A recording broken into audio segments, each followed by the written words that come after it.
On Midlife Repurposed, we explore the journey of transformation and growth in our middle years.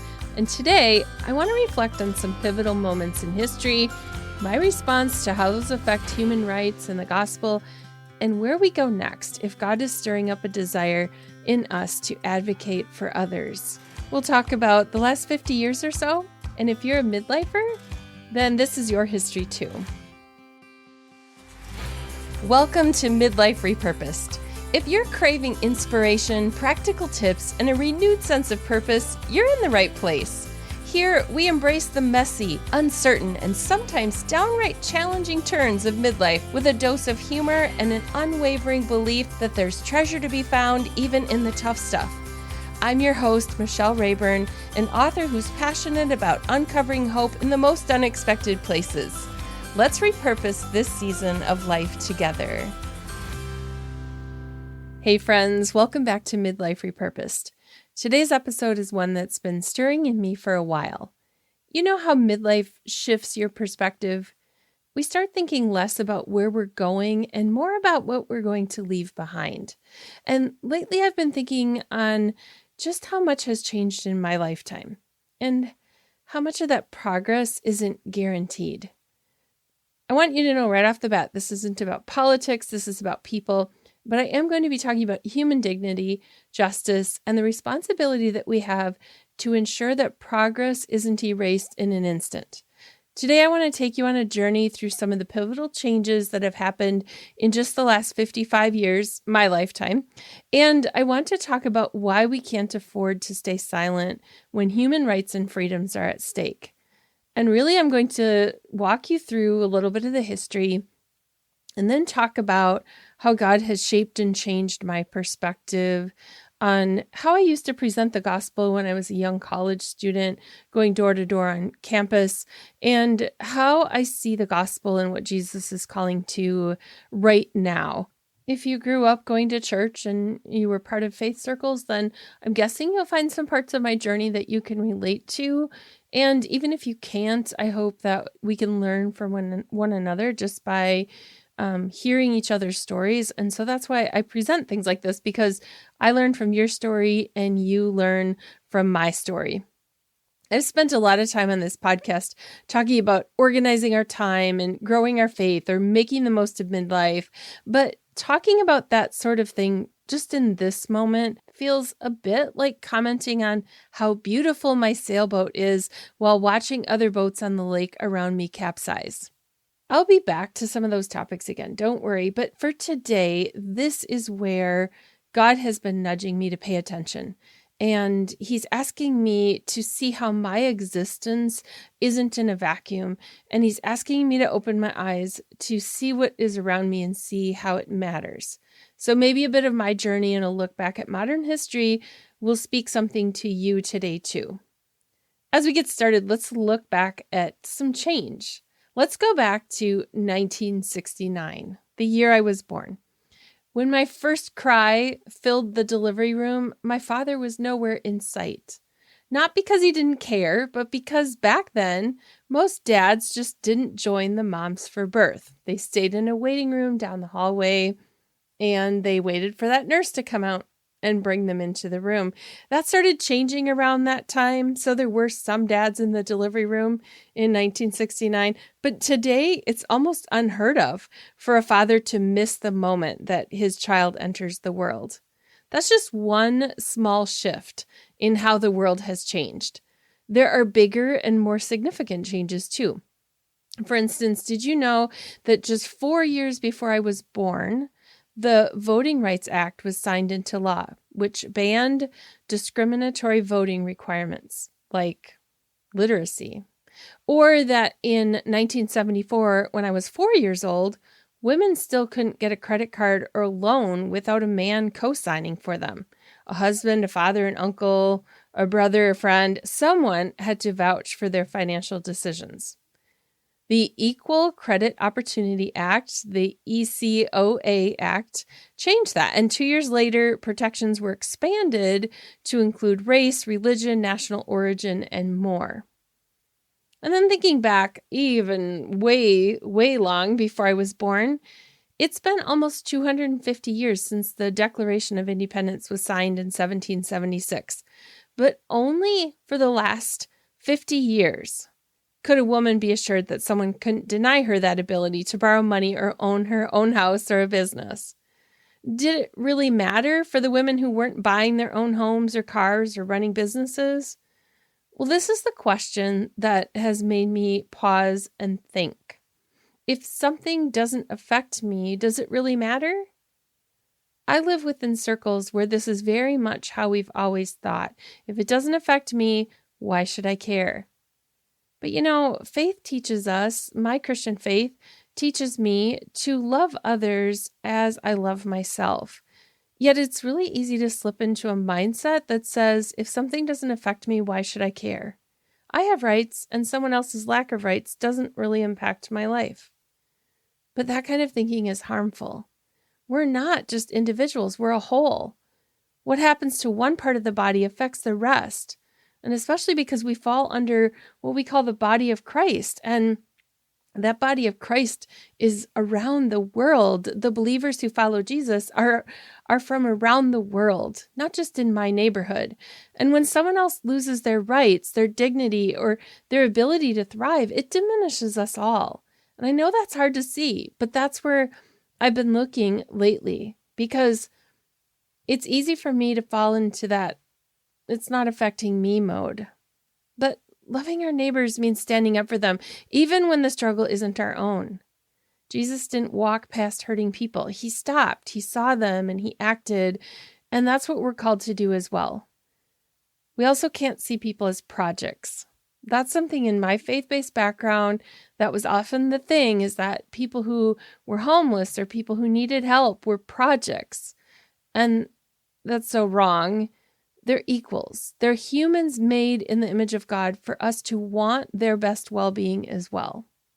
So even if something doesn't directly affect us, abuses or discrimination affects the whole because it weakens our connection. Now, progress didn't stop with the changes to voting and borrowing money. Over the years, we've seen human rights advancements all over the world. So, for example, in 1969, also the year I was born, 156 countries signed the International Convention on the Elimination of All Forms of Racial Discrimination. That was a worldwide thing. In 1980, the U.S. passed the Refugee Act, regulating asylum policies for people fleeing persecution.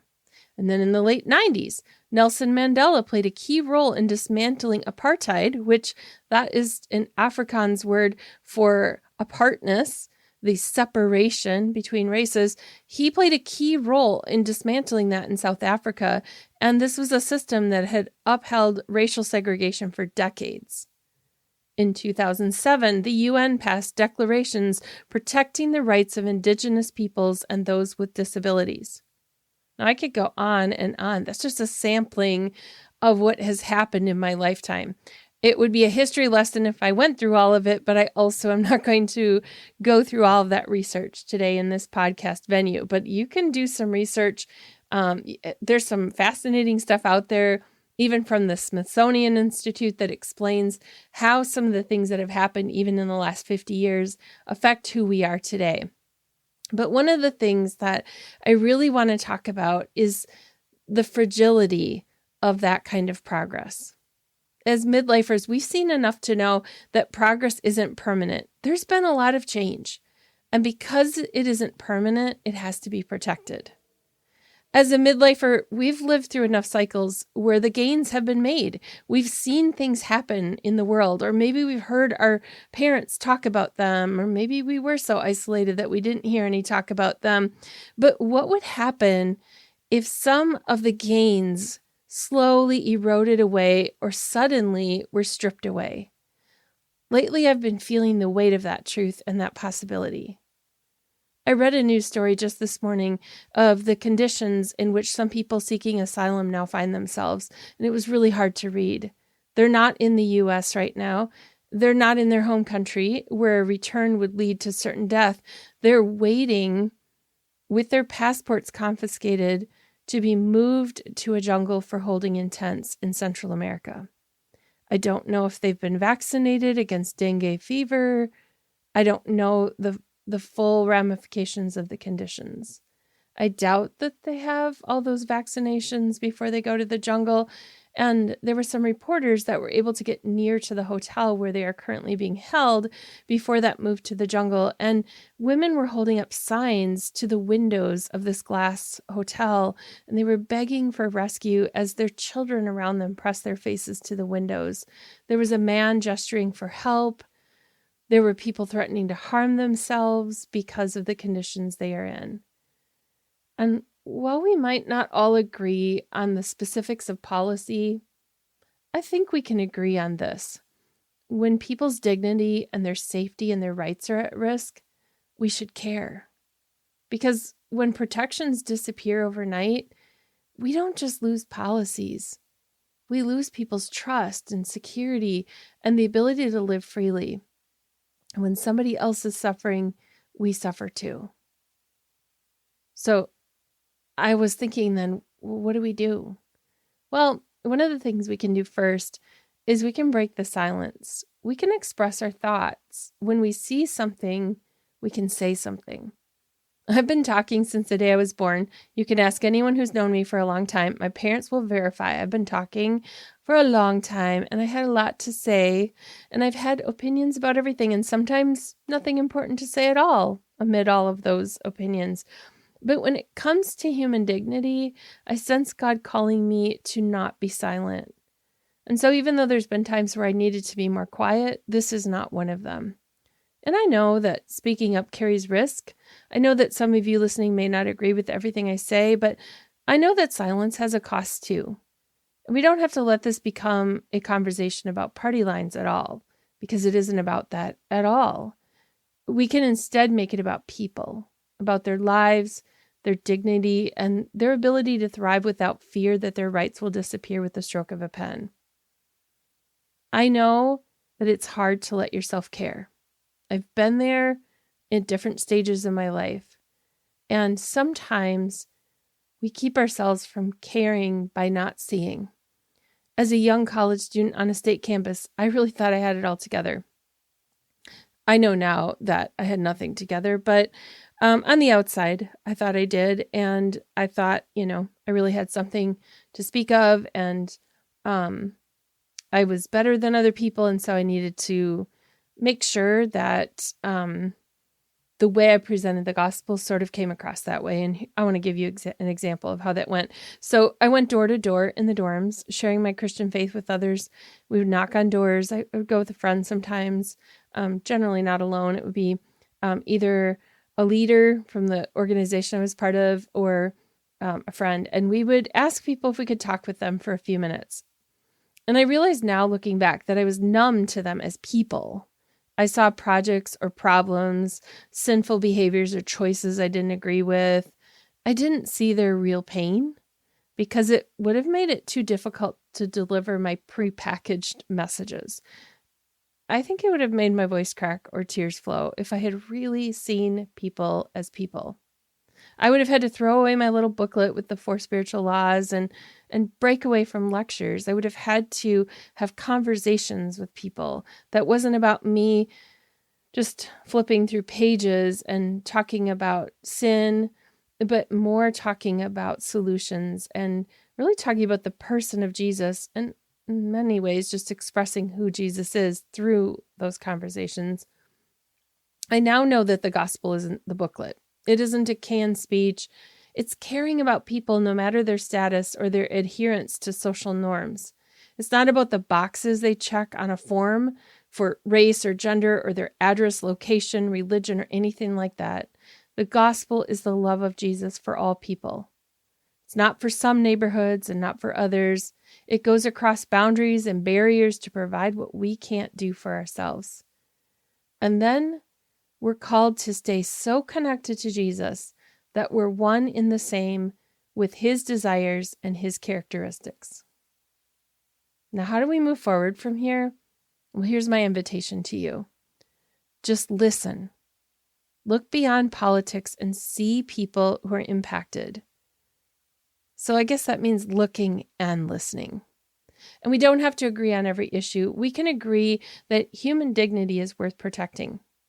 Midlife has given us a gift of perspective. It's helped us understand that the freedoms we have enjoyed weren't always there, and they aren't guaranteed to stay. So it's up to us to decide what kind of world we're going to leave behind. I want to leave behind a world where dignity and justice and human rights aren't fragile, that they aren't conditional, and they aren't erased overnight, so I won't be silent. And if you believe, as I do, that human dignity is worth defending, then let's raise our voices together.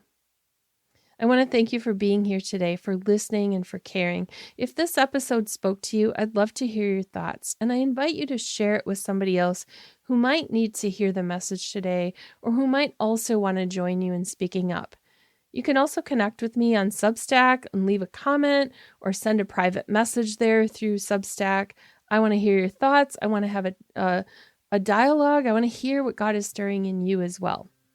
So until next time, until we go back to some of the topics we regularly cover here, I just want to encourage you to keep repurposing your midlife with intention and courage, and keep loving others as Jesus would. Thanks for being here. I'll see you next time. Thanks for tuning in to Midlife Repurposed. Looking for more inspiration and connection? Dive into Midlife Repurposed on Substack, where you'll find resources, weekly reflections, and a community of like-minded women. Visit midliferepurpose.com to join the conversation and keep the journey going.